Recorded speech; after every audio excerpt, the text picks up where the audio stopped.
სოფლის მეურნეობის პროდუქცია წლიურად 11.3%-ით გაძვირდა. ინფორმაციას საქსტატი ავრცელებს. კონკრეტულად 2025 წლის მესამე კვარტალში სოფლის მეურნეობის პროდუქციის ერთეულის ღირებულობის ინდექსი წინა კვარტალთან შედარებით 2.4%-ით შემცირდა. აღნიშნული ცვლილება ძირითადად განპირობებული იყო ერთწლოვანი კულტურების ღირებულების 24.2%-იანი კლებით, რამაც შესაბამისად 6.1%-ული პუნქტი შეიტანა.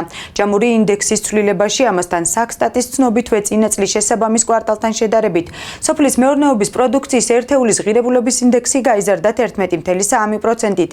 ინდექსის ზრდა ძირითადად გამოწვეული იყო ცოცხალი ცხოველების და ცხოველური წარმოშობის პროდუქტების ღირებულების 9.3%-იანი მატებით, რაც 5.19%-ული პუნქტით აისახა მთლიანი ინდექსის ცვლილებაზე. ამავე პერიოდში მრავალწლოვანი კულტურების ღირებულება 9.4%-ით, ხოლო ერთწლოვანი კულტურების ღირებულება 23.2%-ით გაიზარდა, რამაც შესაბამისად 2.13 და 3.98%-ული პუნქტი შეიტანა ჯამური ინდექსის ცვლილებაში.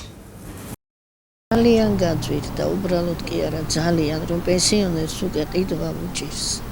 პენსია ავიღეთ, ერთი პენსია დავხარჯეთ და ნაყიდი არაფერი გვაქვს, იმხელა ფასებია სასწაული. ისე რომ ძალიან გაძვირდა. ეხლა ვიყიდე მე გლეხური კარაქი. 9 კილო გადავიხადე 20 ლარი. ნახირდა ხოლმე. და მაღაზიაში რომ ვეყიდა 200 გრამიანი კარაქი პრეზიდენტი, ნამდვილი კარაქს გვიძახი. ის ძვირი 50-ზე მეტი ჯდება.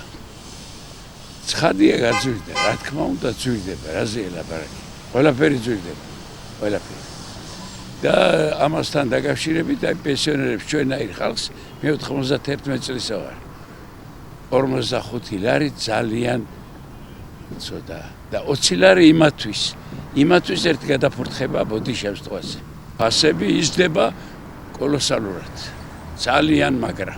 მარტო ზის პროდუქტებზე თანაც ხარისხი ზის პროდუქტების არ ვარ როგორც თვითონ დაადგინეს და როგორც იწერება გაზეთებში. პირდაპირ ექიმები ამბობენ ამას რომ არ ვარ გარიყიდოთ. არ გადამითვალიერებია და ვერ გეტყვი მოიმატა არ მოიმატა.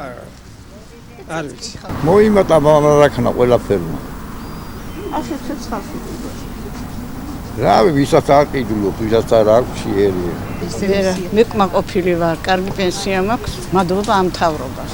ყველა მიცის რომ ძალიან გამძვირდა და განსაკუთრებით წამლები. პენსიონერი ხალხისთვის რა არის, პენსია ერთ წამას ვერ იღებს.